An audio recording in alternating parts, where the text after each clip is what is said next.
Hello my friend, have a blessed day to you who are watching right now. Karon akong itudlo unsaon pag buhat or pag-create o bulak-bulak para sa pagpiano. So medyo boring man gyud ang magpiano kung chords lang ang imuhang gina-press. So mas maayo atong butangan og bulak-bulak. So mao ni siya gitawag sa in English og musical ideas, bulak-bulak. So ingon ani mga igsuon kung mag chords lang ta, medyo walay excitement sa atong music. So nga di kalaay ang kwan, ingon ani lang gyud kalaay ang atong pagplay kung walay gitawag og bulak-bulak. So naatay mga idea unsaon pagbuhat sa bulak-bulak. So akong itudlo kaninyo unsaon pagbuhat sa bulak-bulak.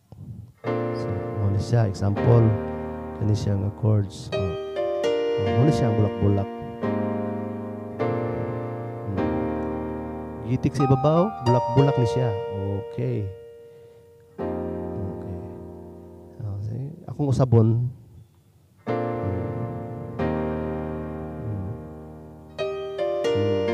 nindot siya paminahon. Napastaas to. Mo na nakanindot mga my friend. Nga tada gid siya og naa siya bulak-bulak. Say katulong higayon akong usabon. Pagka nindot ma-in love gyud kaninyo si Inday ani. Hindi ba lami kay paminahon mga my friend? Napay mga daghan nga pamaagi sa bulak-bulak.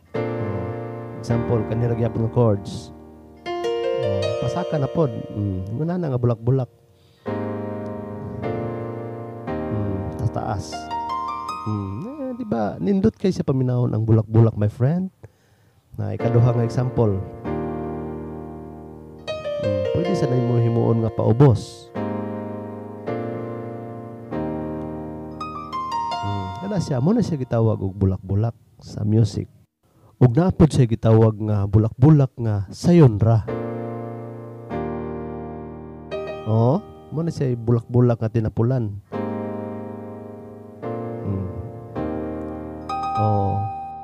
Ug diri lang kukutob my friend, ayaw kalimot og subscribe sa akong channel. God bless.